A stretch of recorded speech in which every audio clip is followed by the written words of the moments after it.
Yes, late upload to guys. Ito pala nung pumunta kami ng Maynila. Yun is hindi pinagplanuhan, biglaan lang. So ayan, itong suot ko palang dress, partner, long sleeve at saka mini skirt guys, is yan ay dito galing sa asawa ng kaibigan ni Darling Lance. Ayan, dahil nga wala akong dalang damit papuntang Maynila, biglaan. Ayan. Buti na lang guys, sa liit niya, may stretchable siyang napahiram sa akin na mini skirt. So ayan na nga, we are kalalabas lang ng place kung saan nakatira sila, pang third floor sila guys. So nagkayayaan na mamasyal, total nandito na kami sa Maynila at this time.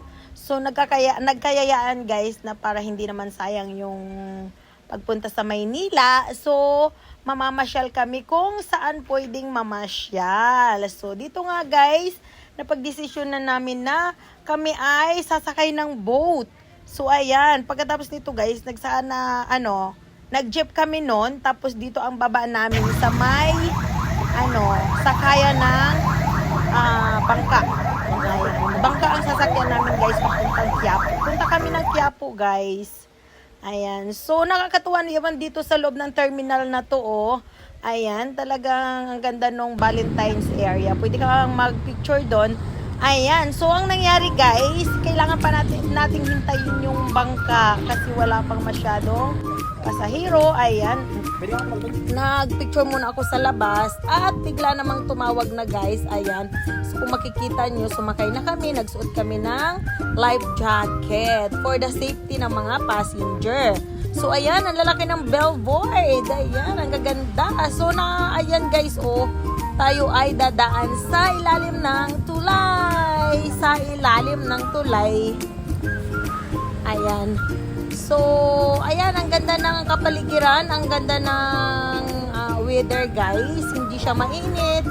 So, napakaganda po talaga ang klima today. So, kitang-kita ang view, para siyang guys, oh, para siyang kagagaling lang sa ulan. Alam mo yung pagkatapos ng ulan, ganyan ka ganda yung paligid, 'di ba? Pero sa totoo lang hindi man umulan that time, guys.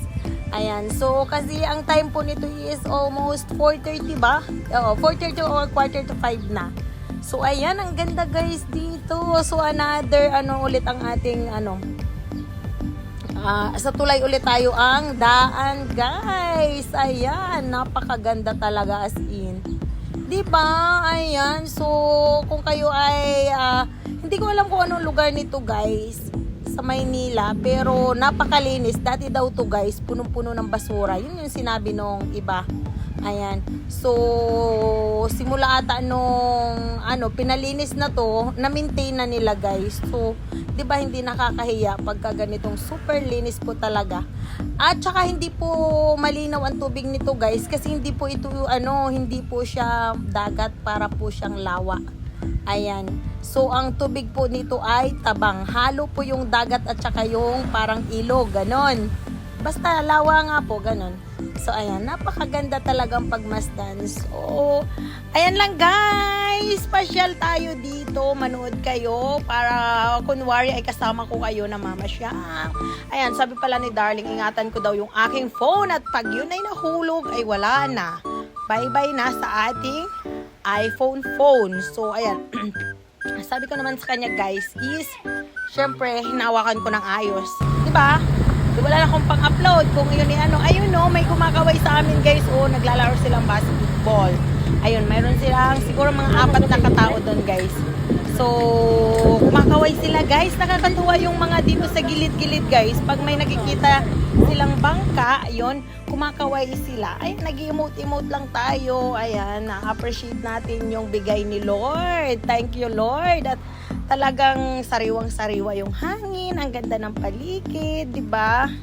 Sa gitna ng maraming alalahanin sa buhay, may ilang minuto or ilang oras tayong nakapagmuni-muni, nakapag-appreciate ng mga bagay na ito. So, thank you so much sa biglaang lakad. Ayan. So, thank you pala sa mag-asawang to na kami sinamahan kahit wala sa kanilang plano. At napakagandang-ganda ako guys dito sa mga building sa tabi. nitong lawang to kasi napakagaganda. Ayan. So, ito pala yung last na aming destination. Pagkatapos nito, umikot na po yung bangka namin. At ayan na nga, guys. Lumabas na kami sa bangka. So, see you in my part 2.